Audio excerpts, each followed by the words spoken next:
You nailed the demo. Your technical presentation was flawless, your solution sang to the choir, and you walked away feeling like victory was inevitable. The client said yes, they loved it. You celebrated the technical win, shook hands, and started mentally compiling your closing notes. But then came the silence. The email chain stalled. The yes started to feel like a brittle echo in an increasingly cavernous valley. You spent weeks pouring into the discovery phase, mapping out every pain point and proving ROI. You convinced them your product was the cure. But when the contract stage hit, that glorious momentum evaporated, and suddenly you were back at square one. The deal went cold, not because of your pitch, but somewhere in the bureaucratic chokehold of procurement. It's easy for us sellers to conflate a technical win with an organizational win. We are experts in the solution. We solve the immediate visible problem. The client's champion, the person who attended your demos and loved the product, is usually focused on that pain point. They are sold on the future state, the glorious vision your software delivers. But they are not the ones signing the checks, nor are they the gatekeepers holding the compliance checklist. They love your product. Procurement doesn't necessarily trust it, or rather, they don't yet. They are tasked with balancing your brilliance against constraints that existed long before your first call: budget cycles, vendor risk matrices, and internal legal red tape. Your success was purely technical. Their challenge is purely organizational. The graveyard isn't here because of a bad feature or a misunderstood use case. The graveyard is here because the conversation shifted, often without warning, from "how does this solve your problem?" to "is this acceptable risk for our organization?" That transition, from the enthusiasm of the engineering team to the scrutiny of the compliance officer, is often abrupt, painful, and poorly managed. The champion, who was your ally in the trenches, suddenly finds themselves needing to become your translator into a language they don't speak. The language of financial controls, vendor management policies, and enterprise-level risk mitigation.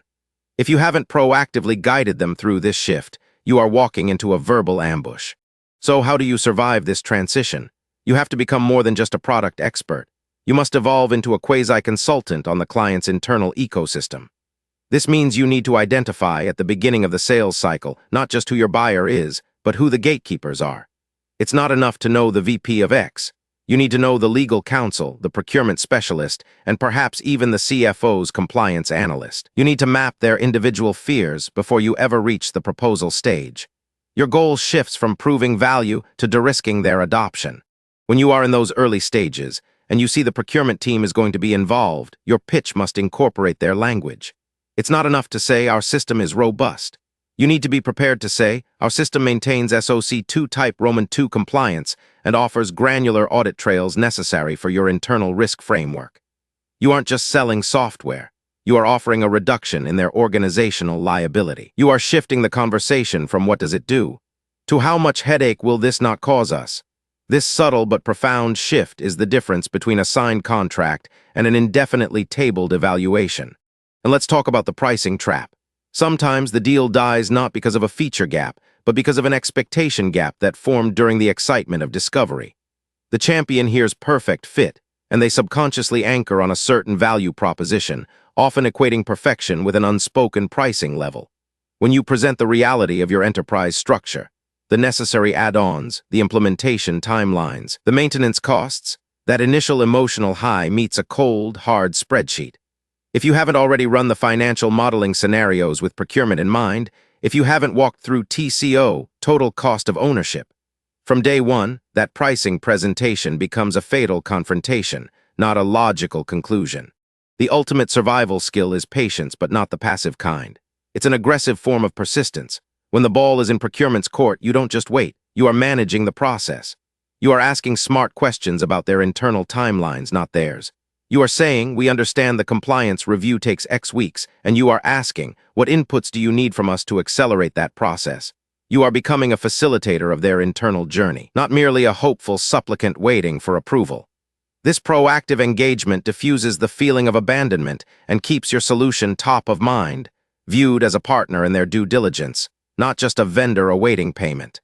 Think of the journey like this. Discovery is the chorus. It's exciting, loud, and everyone sings along.